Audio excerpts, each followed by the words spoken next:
Hello, everyone, and welcome to episode 127 of the Need to Nerd podcast. I'm your host. I got a Need to Nerd. My name is Heezy. I'm joined by my co-host, a man who is ready for disappointment once again during football season, Petty Friggin' B. C'est la vie, such is the life. So are you this season, apparently. But, Oh, you talking about the Patriots? yeah. Oh, yeah. Probably the worst team in the league. But, did you see that Jacoby got hurt today? Oh, that's terrible. I didn't see that. What a fun start to this season. Drake may just be thrown in there week one. Let's go! I need a stronger drink. Actually, sorry to break the news there for you. Thanks there, buddy. That game was going on while I was getting ready for the podcast, and I saw on Twitter this injury. Yeah, we're not talking to football or fantasy football this week. We are going to be talking about House of the Dragon Season 2. It's our Season 2 review. You can go back and listen to our Season 1 review.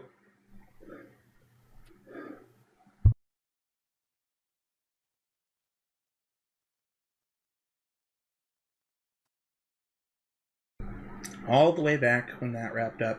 We, we're about a week behind on doing this, but, it gives us some time to digest, to really soak in all of the amazing action from Season 2.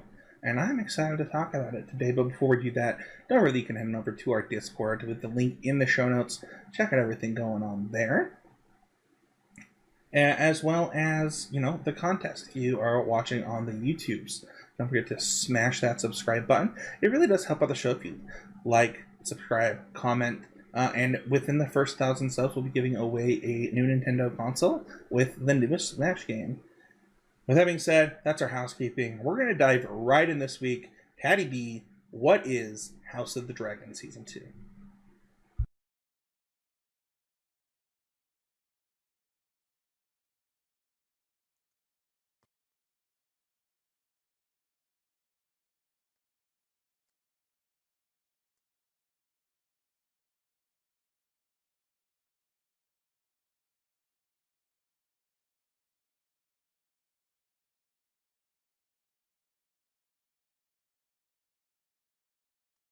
House of the Dragon Season 2 is the second season of House of the Dragon.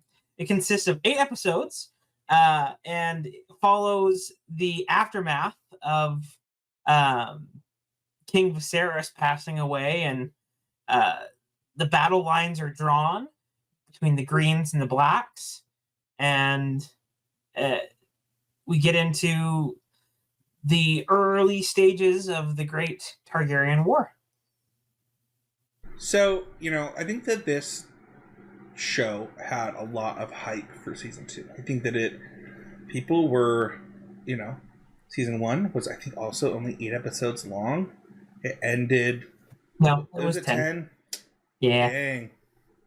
We'll get into that. And people were really ready for the next part of this story and to see how things would go. Patty B, what was kind of, without spoilers, what was your first impressions of Season 2? Yeah, it was weird. I think, I thought that Season 1 wasn't as well received initially, but that there was a ton of hype, and I thought that it was weird that there was a ton of hype for Season 2. I loved Season 1, and it was nice that they were able, because of the all international cast, that they were able to. Well, I guess we learned it's kind of not the case as far as the writers' strike, but they were able to work through the actors' strike to get this filmed. So that was a nice bit to start things off. So what was your impression of Season 2 of House of the Dragon, Patty B? it's first impression and memories. Those are some of my first memories of all right. surrounding the show. First impressions, without being spoilery, this season is pretty good. It has its moments where it shines and you feel like it's a classic Game of Thrones show. Yeah, there are some issues that we'll get into, but still loved it, and I'm excited to talk about it today.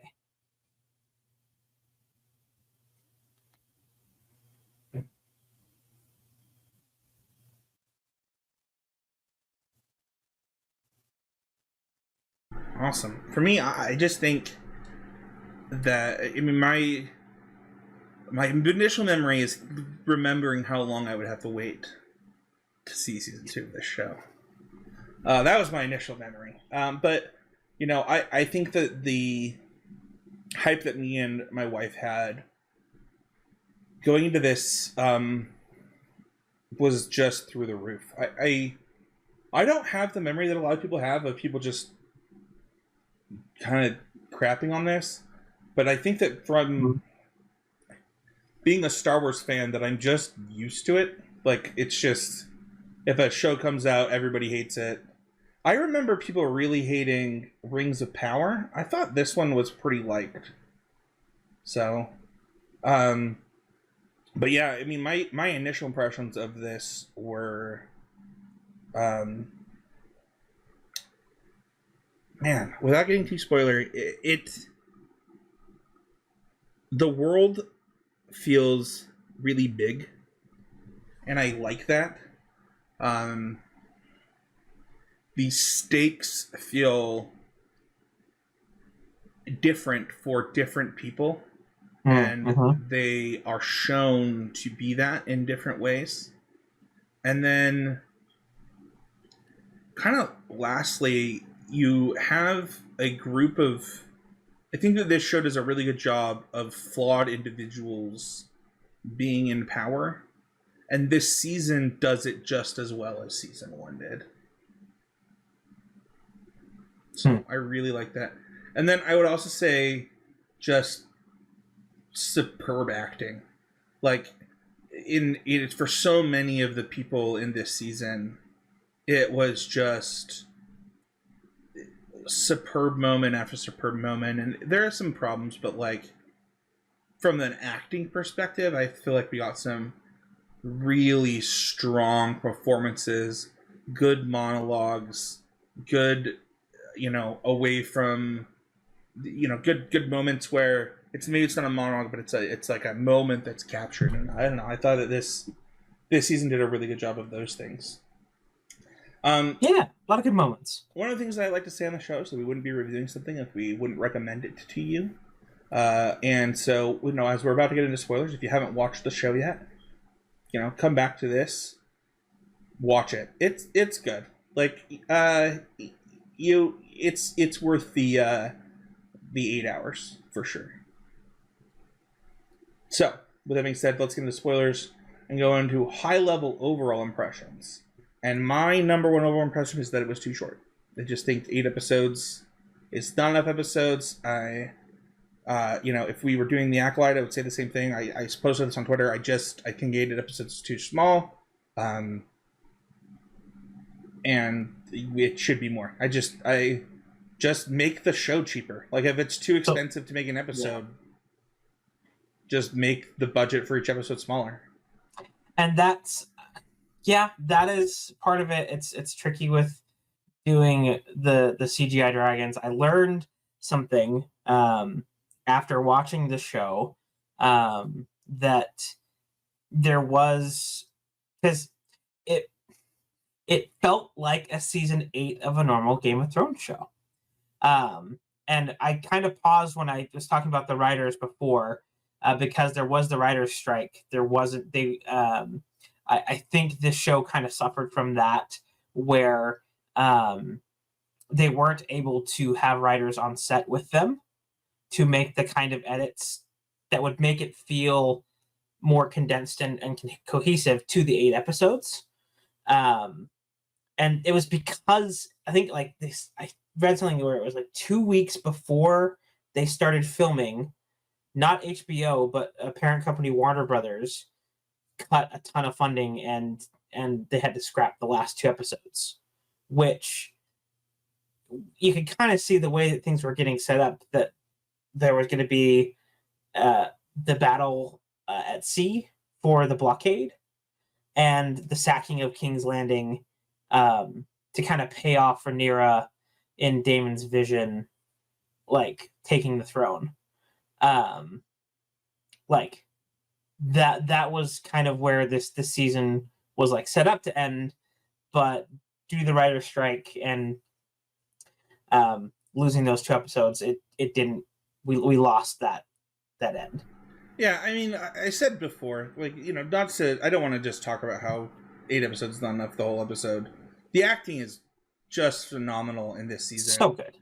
And the storylines that it does set up, like, you know, the finale specifically, you have this moment where all the storylines are set in place for the next season, and that's awesome.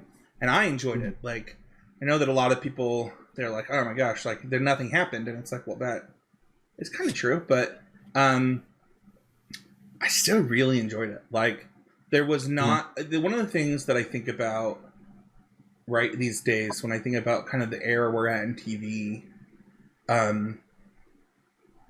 is, did I enjoy myself? Because it's too easy to be an armchair quarterback in the directors, the writers, like, I don't need to do that. That's not why I watch TV. You know, I have a podcast where I talk about things that I enjoy, and so if I don't enjoy it, I don't talk about it. And I enjoyed this. Like, it was a highly enjoyable season of of House of the Dragon. What about you? What are your overall impressions? Yeah, this show had its ups and downs. There were some of the best moments of Thrones TV, like really episode 4 of this season was one of my favorites, and had some of the biggest WTFs that that we've seen in Thrones. So I think this cast is wonderful, and I am anxiously waiting 2026 when we get season 3. It can't come soon enough. So let's talk about favorite episodes really quick. What is that? Your favorite episode is the red dragon and the gold? Yes. Talk to me about it. Yeah. So, this episode, everything kind of comes to a head, where Princess Rhaenys ends up getting into battle with Aemond and Vhagar, and just like I knew that something, you got that feeling inside, right? That, oh, something bad is going to happen. And like, I called it too, and I didn't want to be right. I was watching it with my sister and Shelby, and when Vhagar did his business, or did her business, and killed Princess Rhaenys, that was super jarring, and it got those like visceral, physical like reactions. And you know it, like, just the way that Game of Thrones works, right? Like, the people you love always end up dying, and the people that you hate persist on. I did not see what happened to the king. I did not see that part of it, but like all those different chess pieces being, pushed towards the middle and having that first like big dragon battle was really good to see. Yeah, for me, my favorite episode, and we'll get into it kind of in like Lovitz and stuff, was the Red Sewing. Yeah. It was a payoffs for this season, as well as some hints, very small hints in season 1. I just think that, like, the idea that a group of bastards are the thing that could decide who wins or loses this, it's just really cool. And honestly,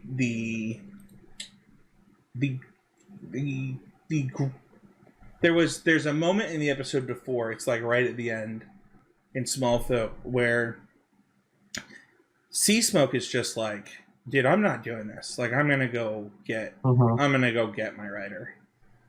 And I don't know, like between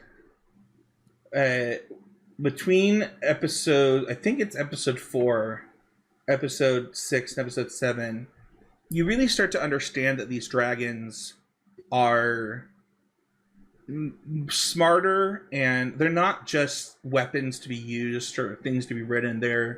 They have their wants and their desires, and I don't know. I really love that.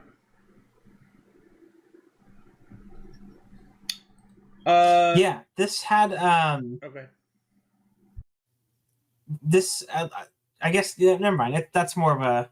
I was about to get into more of a love it. So, well, let's talk about some things that we do love, which is characters. Every when we go over movies or TV shows, we like to pick and talk about one of our favorite characters. I believe last season, did you have any of Damon as your favorite character? I had Damon as one of my favorite characters from last season. Does he follow through in season 2, or do you have a new favorite character? I kind of have a favorite character that's associated with Damon. I loved all of the Weirwood stuff. It was trippy and like felt it felt like regular, harkening back to Game of Thrones. And so one of my favorite characters was Alice Rivers. This which you don't really like, you don't know when she's lying or when she's telling the truth, and like there's this sort of mystic like oddity with Alice that like makes her super interesting. And her kind of guiding Damon through all the craziness that is happening to him at Harrenhal is pretty sweet. She's one of my favorites. Yeah, I like that pick. I think that I'm trying to find who played her. Here it is. It is Gail Rankin. I thought she did a great job. Yeah. Yeah, I think that's a good pick. I think for me, man, I think this one's harder. Like last season, it was Rhaenyra by like so much for me. Especially young Rhaenyra. They both crushed it, but it was those young episodes were like, I loved it so much. I'm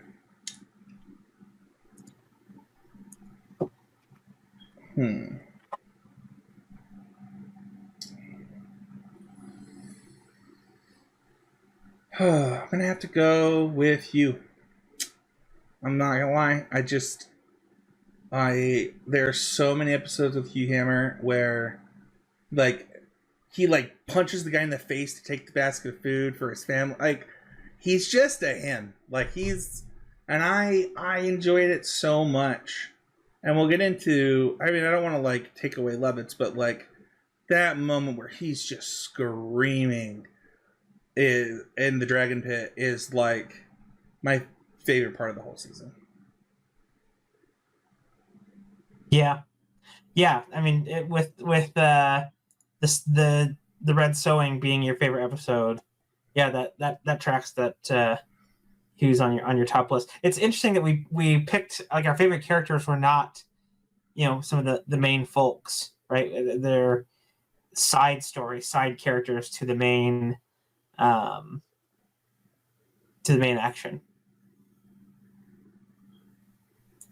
Yeah, I'm That's thinking interesting. this right. That this guy doesn't look like. Man, they really did his makeup well, Hmm? and his hair. His picture just doesn't look like himself. Like he doesn't look like his character in his picture. So. Oh, gotcha. Kind of looking at the stuff for that, but I honestly like, him taking the risk. Him like, I think that it's implied that his daughter didn't make it. If I'm not like Devin and I couldn't figure that out. Like, and I think that's interesting. I don't know if like it's confirmed or not, but I think it is implied that his daughter didn't make it. Okay. Yeah, as to why he went. Yeah, I think that there's just a question there to me is he doing this for his family versus is he doing it for him versus like obviously like for his wife, like it would be a huge boon, but his family, I mean, they're not at Dragonstone, so like it'd be pretty dangerous for them to still be stuck in King's Landing. Well, that was so in that sewing episode, it shows they were able to smuggle out a few, a group of loyal Targaryens to Dragonstone. But yeah, I can't recall. I'd have to go watch it again to see if like his wife or daughter, was there, or even right, like if his daughter died, is he even still with his wife? Because I know that they were having some issues as well. Yeah, this is one that I haven't rewatched yet. Like I do plan on rewatching it. Yeah. I have only seen every episode one time for this one, and this is normally something I would spend some time to rewatch it and acquaint myself with the show again before we did this episode. But like the show ended 2 weeks ago, so we kind of jumped on this comparatively. Yeah, it's a quicker time turnaround. We don't normally review something kind of like last week with Deadpool and Wolverine. That we don't normally review something so soon, but I'm happy to talk about it. What's your favorite storyline? It's talking about whether it's an arc of episodes, whether it's a specific storyline for a character or a group of characters. What really resonated with you this season? For me this season, and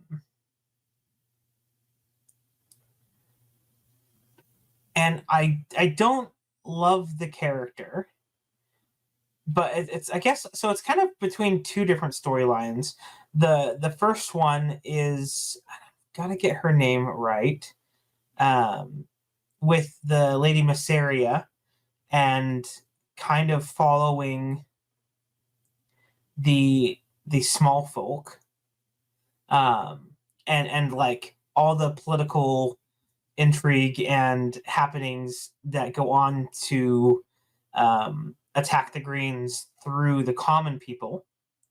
And the other one that I have that was again really close for my favorites is Corlys and his bastards, right? You have your Alan Hole and I forget his brother, but your one brother who is chosen. Adam. That's right, Adam and Alan, and chosen by the dragon and kind of accepts that fate. And you have Alan, who like I think one of those, that moment where he like stands up to Corlys, like, where were you as a father, like when the rest of your family wasn't dead, and kind of tracking that he's still loyal to his like station and his accomplishments, but that he's not going to take anything from Lord Corlys was interesting, and that whole the Valerian family dynamic. I think that was one of my favorites last season too. Everything that was going on out there. So this is why you're not allowed to have two, Petty B, because your second one was mine. Oh damn. And you said most of what I was going to say. Honestly, I think that the whole Adam and Alan, the storyline of, I mean, the whole Valerian side of things, I think that they were a central piece to the story this season specifically. I mean, like, from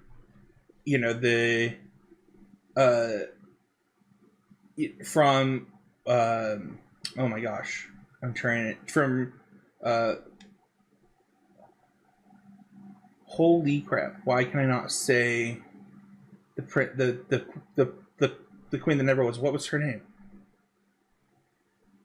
Rhaenys. Yeah, from Rhaenys being this pivotal thing. And I think that I think the thing that I learned over the 2 seasons is that Rhaenys just should have always been queen. Like, yeah. Like, and it's such a tragedy. She was the perfect queen. And yeah, but not only was she the perfect queen, she was the perfect person to show Rhaenyra what it means to be a queen. She was the perfect person to show her husband what loyalty was. She was the perfect person to, and I just think that Rhaenys was just such a pivotal part of these 2 seasons that we will see her impact through teaching. I mean, the thing I think that she says to Lord Corlys, like, she's the one that convinces him, like, these are your kids. Like, she didn't say it in these words, but she's saying, like, you have to take responsibility for them. Like, you don't skirt your responsibility. Like, this is you. And I don't know. I think that, like, it's such a stark contrast from what we see from the Lady of Winterfell. Catelyn literally says she would just kill Jon Snow if she could. Like, she wishes he was dead all the time. And it's such a different mindset. Like, there's this, like, people make mistakes and you made mistakes, but, like, let's own up to them and, like, let's move forward. I still love you. Like, and we know how devastated she was when she thought her husband was dead. And I don't know. I think that, obviously between, is it Baela that's looking for the dragon? Or I think so. Yeah, in the rogue dragon, the wild. Yeah, I can't remember if it's Baela or if it's or it's Rhaena. I'm pretty sure it's Baela though. Yeah, because I think Rhaena's married to Jace. Yeah. Yeah. Okay. Like, we will see this family's impact on this world.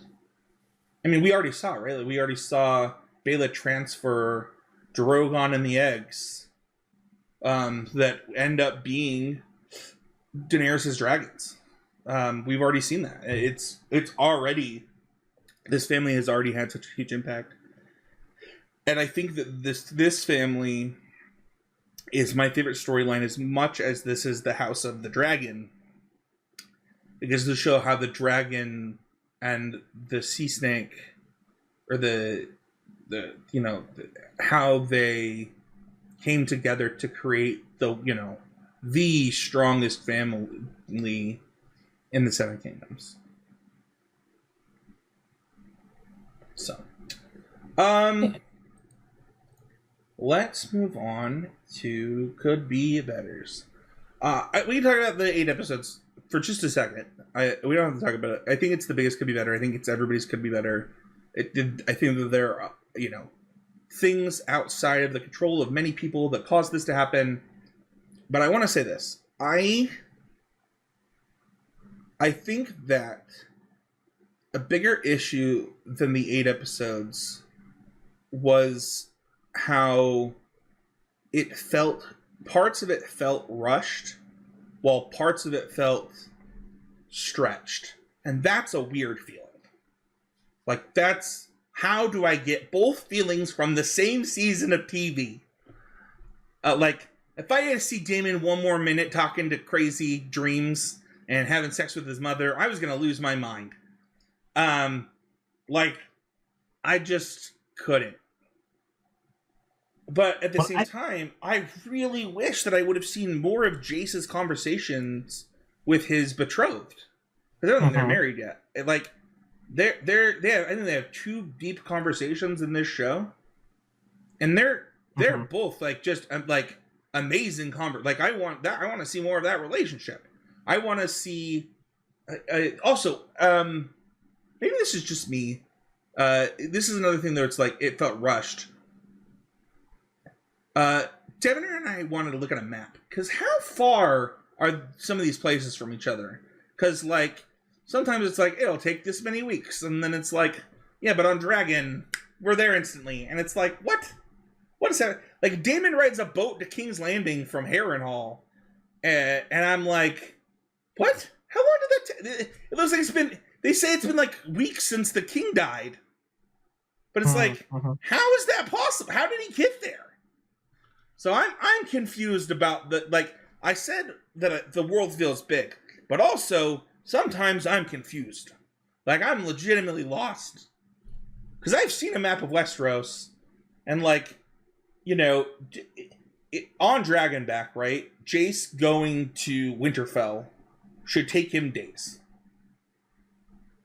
Like, just straight up. Sure. Especially the Wall. It's actually past Winterfell. It's the Wall. He goes to the Wall. Far north. So, how does he go to the Wall and come back and still it's only been 2 weeks since the king has died? So, I think there's some continuity problems. It didn't bug me, but it really bugged my wife how fast people could get from place to place on Dragonback. I'm just going to look it up really quick. I'm just going to look up a map. Map of Westeros. Where is Dragonstone compared to King's Landing? So we've got Dragonstone. We've got Rook's Rest.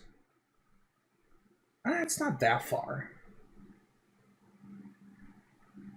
It's not, that far. It does answer her question, though. How far was Driftmark from Dragonstone? And they are next to each other. So that makes a lot of sense. Okay. Anyway, I think those are my major could be betters.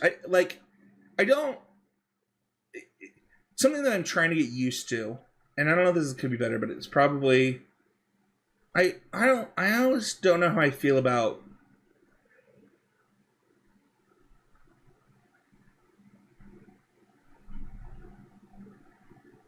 shows making me like characters that I previously hated.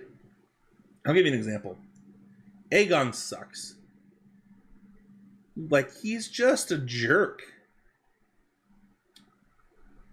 But his relationship with his dragon, his non-relationship with his mother, his all of these things kind of added up to, I don't know, man, I kind of feel bad for this kid. And his relationship with his brother.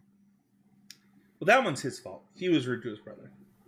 I do think it's hard, right? Because like he doesn't want to be king until he's king.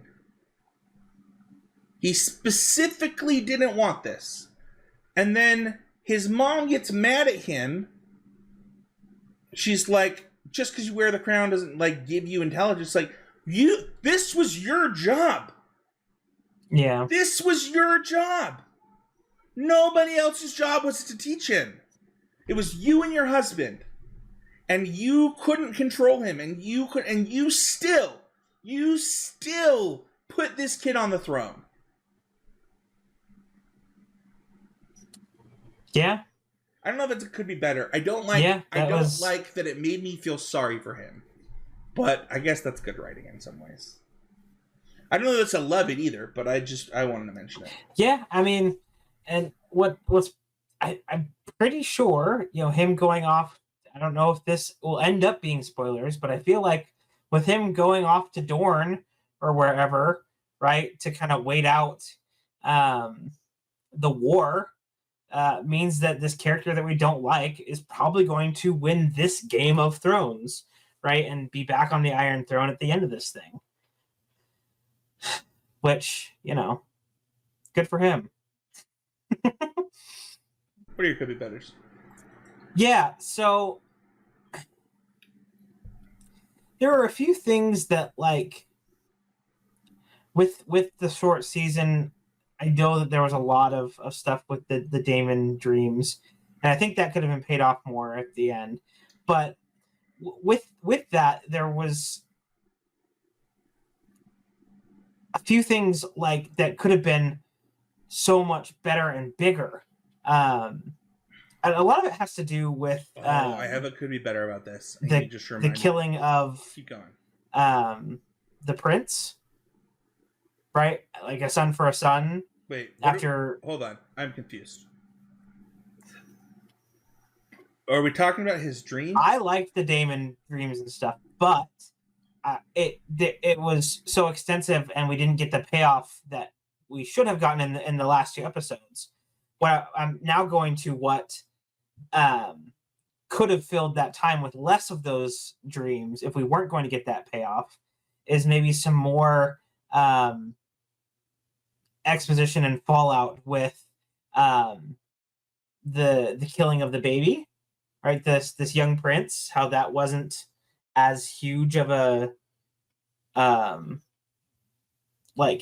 I feel like it was such a big thing that could have had more spent around it, and it kind of felt like thrown off to the side. It got lost in as oopsies, I guess accidents happen, like I don't want to yum your yuck. I don't know if that's how Daemon feels at the end.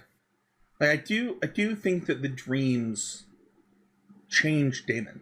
Like I do think we see that. Yeah. Okay. They do, but like I wish there had been more stuff with the prince, right?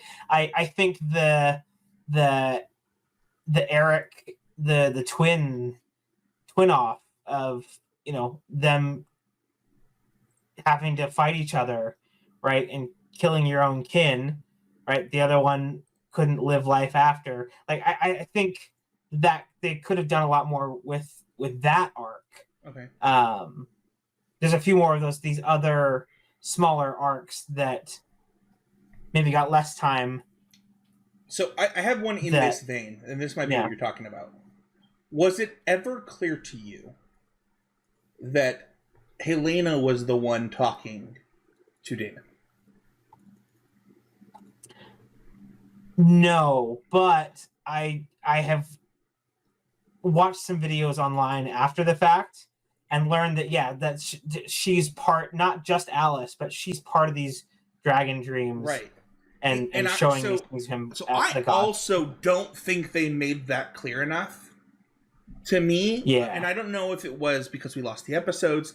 Maybe there was literally be a moment where she's like, "Listen to me, you dumb bitch." But like, I I will have to watch it again with the knowledge that she's doing that, because that is what's happening when she's spacing out and like doing all that stuff.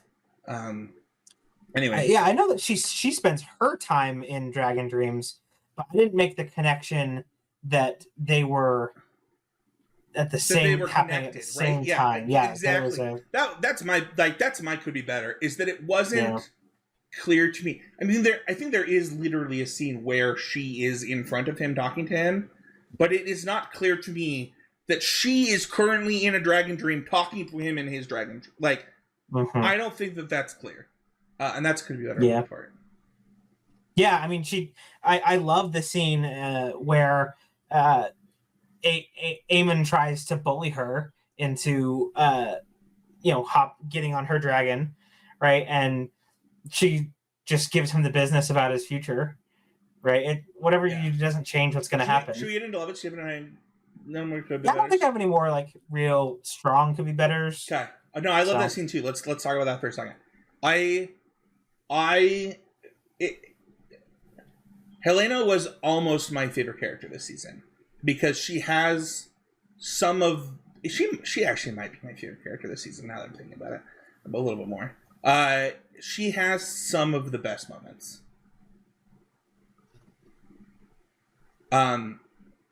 There was a point this season where I just listened to every word she said with such like, okay, wait, like I would rewind the show. Like, what did she say? What did she say? What she said? What was that? What was that? Just in case. Yeah. Just in case. Especially if somebody was like, "What the F does that mean?" Then I was like, "Oh, is that a big deal? Is that a thing?" Right. But like some of my biggest love-its for her were like, "Oh man, I might cry." Just saying, "I forgive you."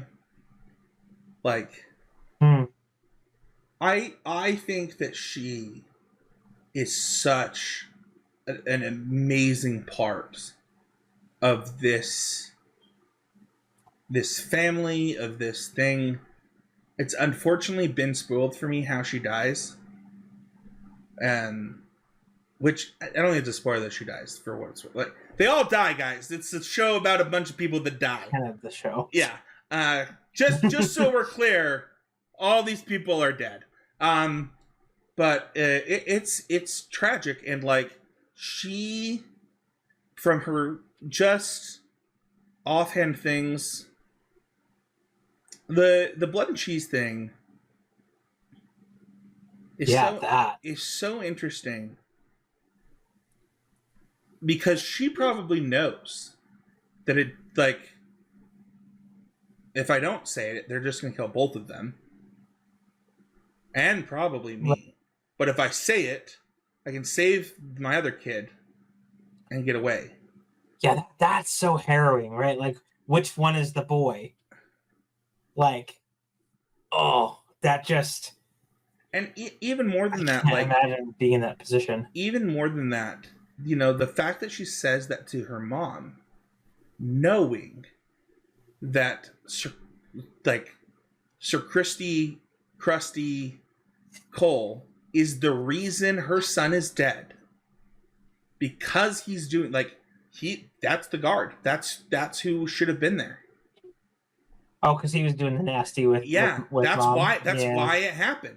So when she says "I forgive you" to her mom, it's like, because her mom, you know, Allison knows. She knows it's her fault. She knows where Sir Kristen Cole was supposed to be. Sir Krusty Cole. Like, that's the nickname for Kristen. Krusty Cole? What you know about Krusty Cole? Here's the thing, man. Like, I love Helena and her moments, her psychic moments, her dreams, her kindness, and just her honesty. Like, I don't want to do that. I don't want to do that, and I'm not doing that. Like, she is so not engaged in the rest of what's happening. I really appreciate it. So that's one of my big moments. What's your next one? Um, it's from episode 4, uh, in that battle where Rhaenys falls, right? But speaking of Krusty Cole, I can't not. Dang it, Spencer. Um, where like he finally gets to feel powerless, right? He sees this all the carnage and the true power of the dragons going against each other, and just him being a man in this world where this exists, and how helpless he was, um, It is really cool to see. it really harkened back to when Jamie's talking to Cersei, and he's like, "We're gonna lose." Like, and she's like, "What are you talking about?" I was like, I just saw that. First of all, I just saw the Dothraki.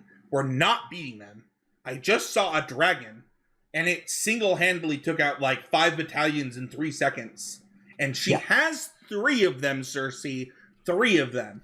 And like, I just, when he was talking to Alicent, and he's like, I don't, this is not, like, I think it finally made sense to him that Otto was an idiot the whole time. Like, he was like, what are we doing? Yeah. I agree. I think that like, I think the moment you're talking about is the moment where it happens, where he's watching it. But I also think the moment that follows, where he's talking to Alicent, is just like, I'm doing what I think needs to happen because I don't think we have a shot. Mm-hmm. Yeah, definitely. Here, we can snake it. You can do another one. The return to King's Landing, where like it like starts clicking for Rhaenyra, like, that was gonna be one of mine.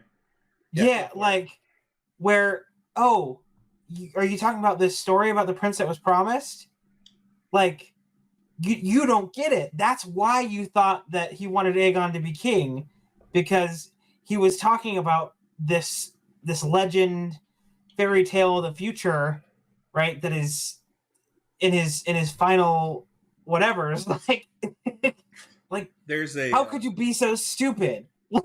one of I have my 2 favorite memes of this year are the Gambit meme is my current favorite meme, but the one before that my wife got so sick of. I would send her so many of them. I probably sent Matt Kling. He was like, I would make this question, like, what are you quoting? And it's the monkey from Planet of the Apes going, "Oh no! Oh no! Oh no! Yeah. Oh no!" And there's lots of TikToks of Alicent listening to Rhaenyra explain, "Are you this stupid? This is why you," and it's just Alicent being like, "Oh no! Oh no!" See, there's that, or I could also see like the Curb Your Enthusiasm music start playing. Just, oh sure, yeah. But I agree, that moment where like, also I gotta get her name right. I should have her name memorized by now. But I just think that Emma Darcy crushes that scene, where like her facial expressions when Alicent is talking, she's like, "Are you the dumbest human to ever," like, her face goes from like, she hears her say the prince that was promised, and like her face changes, and she's like, what did you just say? And then she says it again, and she's like trying not to get viscerally mad. Like, yeah, she's like, I'm here in good faith to stop this war, and you're telling me you started it because my dad told you a children's tale on his deathbed, thinking he was talking to me. Yeah. Are you serious? It's a great moment. The acting, but also, I just wish that we had gotten more. I mean, I guess I'll go to my next love it. The scene where Alicent comes to Rhaenyra at the end. Just any time that Olivia and Emma are on screen together, their chemistry is off the charts. Yeah. And Alicent and Rhaenyra, like Rhaenyra's like, what do you want? I gave you a chance. You didn't take it. Now you want it? Now that it's like, now that I have, 5 dragons, now you're like, well, don't kill my son. What are you doing? I loved that scene so much.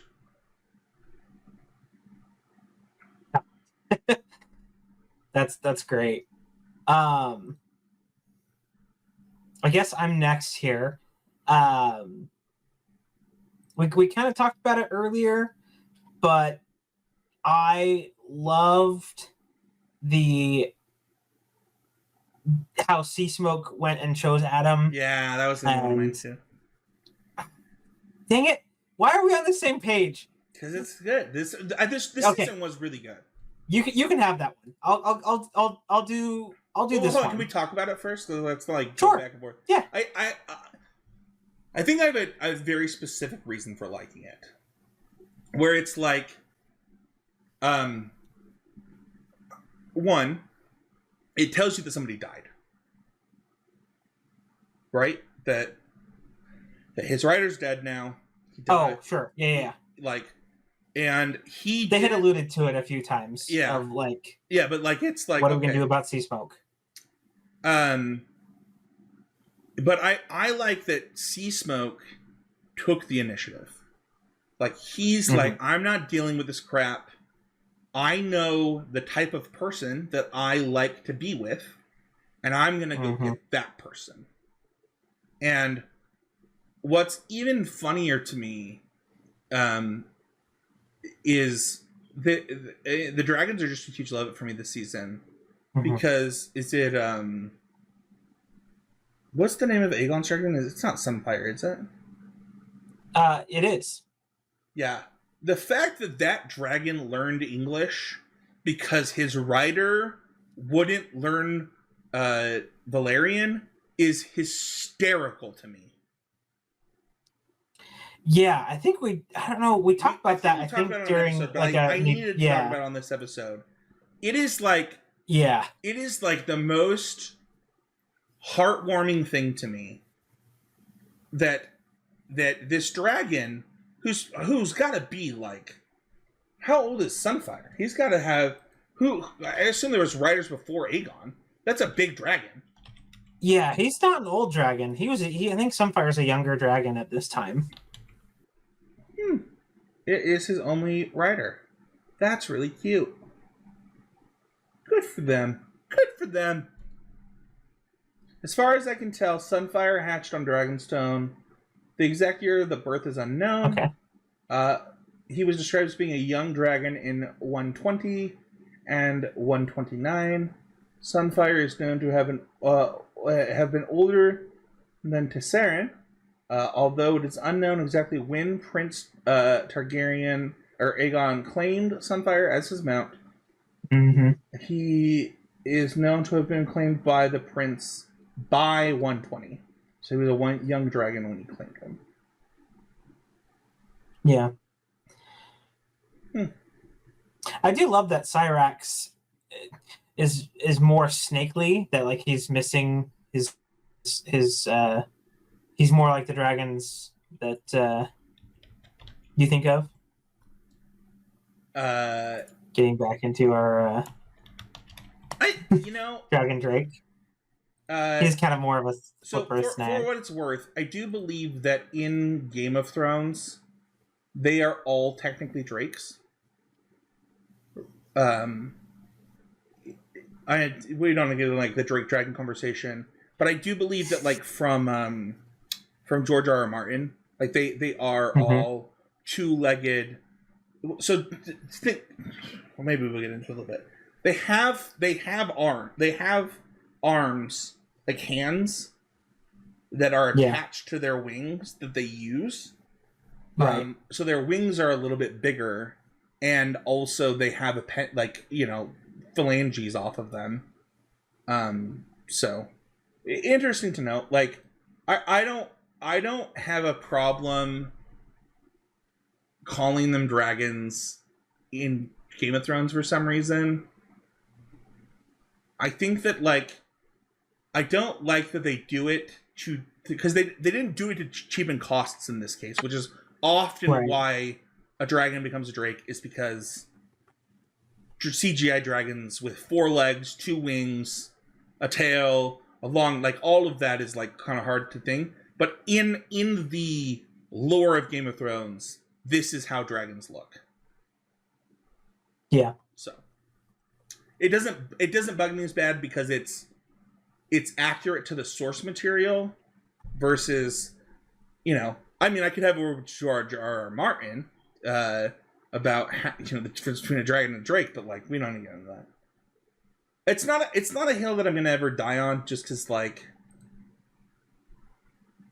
I don't know. I think that as I get older, I just care about it less. It always bugs me for like half a second, but yeah, for sure. What's your next love it? My next love it is kind of like with what happened with Kristen Cole, that we get to see Aemon's unsettledness when he gets mobbed up with all of Rhaenyra's dragons, right? Like, all this confidence that he's been boasting, just kind of, like, you see the true fear in him when all of Rhaenyra's dragons are on display. The music was great there. Like, it kind of gave me some goosebumps of just like, ooh. I've seen so many cuts of that scene. One of them is the I Need a Hero from Shrek. One of them, but I think that Aemon's another one where you, like, have interesting moments with him in the season, right? You've got the scene where he's in the brothel just snuggling, and his brother walks in, and I think, I don't know if we talked about it on another episode about people being victims of their circumstance in a lot of cases. But I think that Aemon starts to make choices. Like, I think that it's clear he didn't mean to kill his cousin at the end of season 1. But by the end of season 2, he is no longer a victim of his circumstance. He is actively making choices that are bad. Like, he's just doing the wrong things. I think that you really see that when it comes to, we talked about, like, how I started to like Aegon, right? And there's, like, a really and they do it really subtly, right? Like, they have a moment where Aegon gives sheep to a farmer that the dragons took that they shouldn't have. You got and then and compensating, and Otto's like, if we do this for them, we have to do it. Like, he's like, it's just one guy, dude. Like, he's asking us, we should help him. And it goes to show, like, he would be like, if Aegon had properly been parented and properly been, like, he is an actual victim of his circumstance, whereas Aegon, I don't think is. I don't think he is. Aemond. Aegon is, sorry. Right? Yes, Aemond. Thank you. I don't think he is anymore. I thought he was because he was bullied. He lost his eye. But, like, when you think about the things that he's done, he's actually been his own problem a lot. And don't get me wrong. I think bullying is wrong. I think the way that this kid was treated is horrendous. And also, he's a victim of the same kind of circumstances in a lot of ways that that Aegon is, in that, like, Otto probably doesn't care about him as much because he's not the heir, and so he's a second thought. And, like, but you know what's funny is that Aemond actually has his mother's love, and I don't think that Aegon has it. And maybe it's because Aegon was difficult and she didn't want to deal with it, and Aemond was being bullied and she was trying to protect him and stuff. But, like, it really, I don't know if this is just like a parent thing, but I really try to genuinely care about my kids, the things they like, the things that they do. And, you know, I try to put them above my job and my duties so that they know that. Like, that they know that they can come to me. And I don't think that there was ever a time where Aegon felt like he could go to his, I mean, not his dad. His dad was king, right? Like, his dad was a king, super sick. His grandpa, his grandpa was the biggest jerk in the world. Christy Cole, Christian Crusters was, you know, supposed to be this, like, mentor to him and his brother. And all he really did was turn them against the Strongs. I don't know, man. Like, the more that I watch the show, and maybe I'll watch the whole thing again. I wonder if Aegon is a jerk because nobody was actually there for him, and if Aemond was a jerk because he's a jerk. Which is weird, because we're talking about the bully versus the bullied. But it's an interesting dynamic. Sorry, I went off a huge tangent on what you said. You're good. And Aegon's situation only gets exacerbated, right? Like, after his brother, like, nearly burns him to death, of being more of a someone who's, you know, trapped in their situation.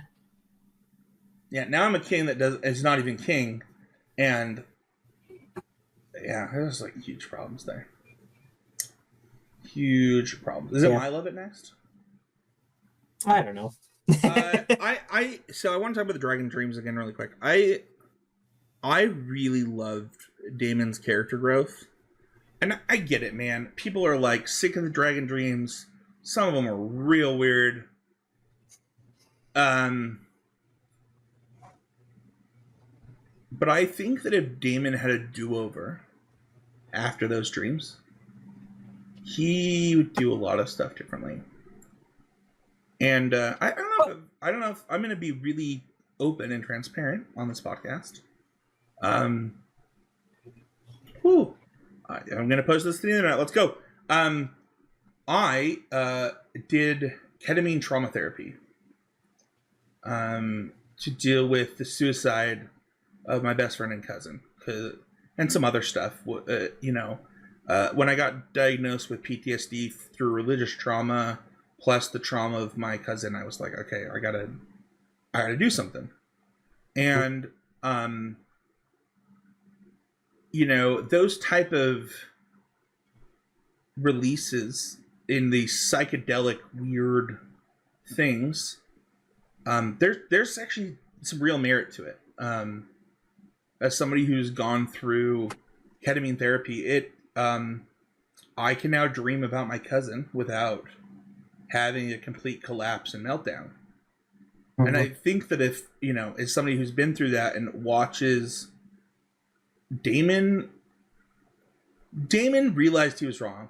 That it's so hard, right? Because you have the scene in season 1 where King Viserys is like, I don't know what more I can do for you. I've done everything for you. I've been in your corner. I protected you. And you just won't care or listen. And it's so frustrating. And Daemon finally realizes it. He finally is like, yeah, I done goofed. And I think that he might not have gotten there without that psychedelic trip. Definitely, yeah. You see him making active changes in the further that he goes into those dreams.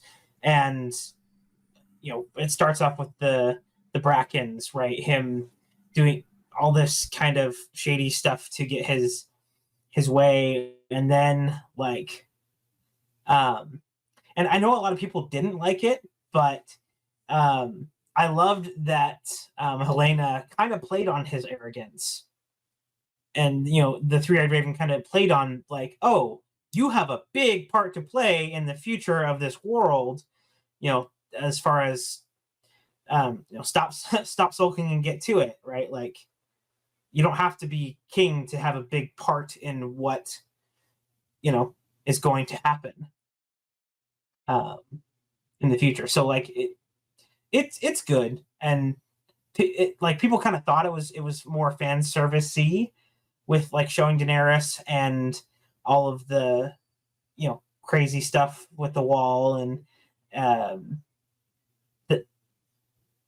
in that final big weirwood dream, but I do think that it used his like arrogance and him being all about himself to align his goals with where he needs to be. Do you have another one? It's kind of not like it's a bit of both. Like, I love it and I hate it. I love. We don't hate anything on this. I know the like. I can see how Ulf is going to be a real problem. Hold on. Is this not a could be better? Is this an actual like I hated this? No, this is sorry. This is not. It's not even. It could be better. Like they did a good job of not having me like Ulf. Oh yeah. And like all the stuff that Jace goes into with his mom about, being a bastard, and like how having other people like get this power is going to be a problem. And can I make a prediction? Sure. I think Ulf betrays them. Yeah, and goes over to the Greens side. I don't even know it's the Green. Like, I don't know if the sides are the same, but I don't think he stays on their team. Yeah, that's very well, and that would be a really good thing, because Jace is like craving action, and that was something that I wish we'll get to see. But I do love Jace as a character, and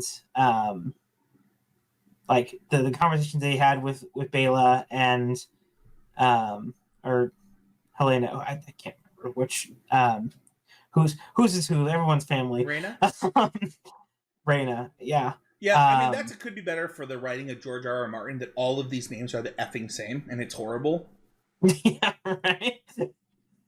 I'm sorry, folks. Like, if you're like, I can't believe these guys can't remember all of these names that were within like 3 freaking things of each other, or where I think one of them's like literally the other name with the front and the back syllable switched in some cases. Like, come on. Mm-hmm. Anyway.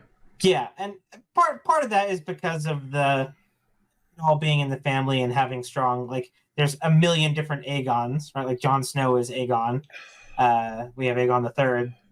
The one we see on this show is Aegon the Second, right? So Aegon the Conqueror's mentioned. Yep, and all because of that powerful conqueror, which I'm also, aside from House of the Dragon, that series will be cool too. I love that there's a lot of other things going on with Game of Thrones, these other stories that are also being told simultaneously. But maybe that is hampering. Maybe that's something that, like, where we had these 2 episodes cut, and it kind of like put them on the end of the season, right? Maybe if they weren't working on the Duncan Egg project, that like more resources could have been devoted to House of the Dragon, and we would have, loved this season even more. My next love it is for Rhaenyra slapping the heck out of her small councilman when he was questioning her. Yeah. I literally said, it was so funny. We're watching the show, we're sitting on the couch, I look at everyone and I go, she's about to punch him in the face. Like, and then literally a second later, she slaps. I was like, told you. I loved that moment. I just was like, I also really loved Jace and Rhaenyra's relationship in a lot of ways. And, you know, she has such a love for him. And she's trying so hard to be like, listen, I'm never going to out loud say, yes, obviously that's true. But, like, it doesn't change my love for you. I've named you my heir. Like, I can't do anything more for you than what I've done. And his want to prove himself, you know, going to the Riverlands by himself, and like, honestly, he really does probably save this war by doing that in a lot of ways. Mm-hmm. And getting access to the bridge and the twins, like, yeah, that makes sense. On the other side of that coin, I loved the Lannister who went and recruited the pirates. Mm-hmm. That whole sequence with his like mud combat and betting this captain's wives, like that whole sequence was awesome. How many wives do you have? Yeah. Oh, that was sweet. And I'm left really excited for season 3 because of all these awesome Lovets, and like with those pirates, like I don't know if Alan makes it through, right? The big blockade battle, right? I have not dug into that, spoilers, but he was awesome. I loved everything. Can we give a shout out to book readers, by the way? I feel like so I do have I just shout out the Nintendo. Book readers have done a really good job. I feel like this is the same in like manga and anime pretty often, where like manga readers are like, okay, I'm not gonna spoil it for the anime people. That is not always true. Like, some stuff slips through, but I do think that in this case, a lot could have been spoiled by book readers, and I think that they just get excited for other people to experience, to watch and talk about it. And I just really appreciate that. On the other side, I know we talked about it on the show a few weeks ago, but can we like wait more than 11 seconds to create a TikTok or a meme about a show? Like, I know, I just think that like Wednesday's a pretty good rule. Oh, yeah. Just wait till Wednesday, fam. Yeah. I don't know. Yeah. People forgot. People work from home now. There's no water cooler for water cooler Wednesdays. Yeah. So, anywho. All right. On a scale of 0 to 5, with 0 being we would never do this episode, to 5 being the number of claws that Wolverine doesn't have, how would you rate this one? I talked about how episode 4 was probably one of my favorite Thrones episodes throughout House of Dragon, or possibly the main series. I have to go back. There's a lot of really good stuff there. But man, it's hard for me to give things. It's a 3.5. I love this show. Kate, I got the same. I gave you the same reaction when you gave Deadpool 3 and Wolverine a 3.5. Yeah, I went up, man. I ended. It's true. All right, fine. 4. So hold on, you can give it a 3.5. It's fine. Yeah. I think it might be your lowest rating ever on this show, by a substantial margin, probably. My wife is standing over here, and she's throwing up a 4 at me, and is giving me these leering eyes of number 4. So that's my rating. It's 4. 4. Don't throw knives at me, honey. I think that after this first watch, it would be a 4 for me. I have a feeling, though. Listeners, that's Shelby. Hi, Shelby. I have a feeling, though, that if I rewatch season 1 into season 2 consecutively, with the knowledge that I have today, that it will be a 5. Okay. I think even with the kind of like anticlimactic ending to season 2. I don't think. Here's the thing, man. I don't think the ending was anticlimactic. I think the season was anticlimactic. Just as a whole. The ending set up a new season of the show.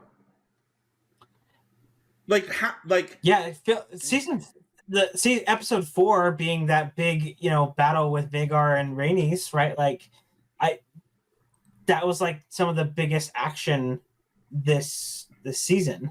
So I will say this: we didn't talk about this in the episode. We probably should. There was a time where it might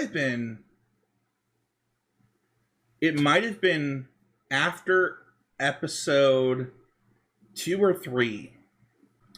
Devonair and I look at each other after the episode and go, how much politics do you think is left in this season?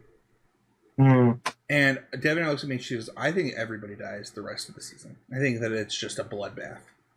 And I think it was episode 2. And then episode 3, we have that big battle at the Burning Mill to start the episode. She's like, see, told you. And then it turns out to be a little bit political.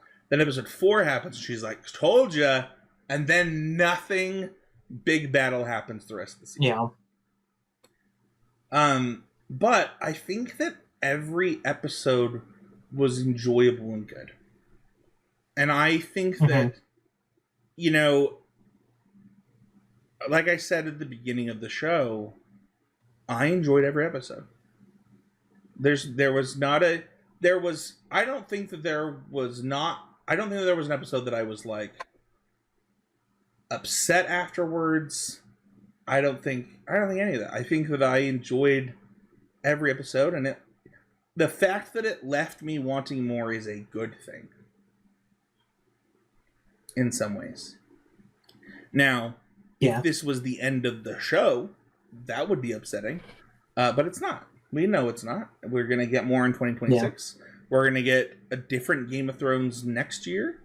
And I'm going to give this a 4 with a caveat that if we re-reviewed this and I had seen it again, that I could see myself going to a 5. Especially if the season 3 payoff is good. Because everybody loves a good meat in the sandwich. Well, I'll have to report back on one of our regular Need to Nerd episodes. If people want to find you to talk about the lowest rating you've ever given anything on the show, where do they do that? People can find me on X, formerly known as Twitter, at PattyBMTG. And in the Discord, where he sometimes responds to people. Yeah. You find me at Spencer13H. Everywhere that you want to find me, like a little bit more personal. If you're looking for nerd stuff, though, I'm at Heezy Game on Twitter. I'm at Spencer13 Heezy on TikTok. And then I'm excited to talk about Game of Thrones on our TikTok at Heezy Game on TikTok this week. If you can subscribe, comment, and review, it helps the show immensely. Patty B, thank you so much for joining me this week. It was a fun episode. It was a fun season. And I can't wait for the next episode of Dragon Tales. Come along for the Dragon Tales. Let's all go to Dragonland!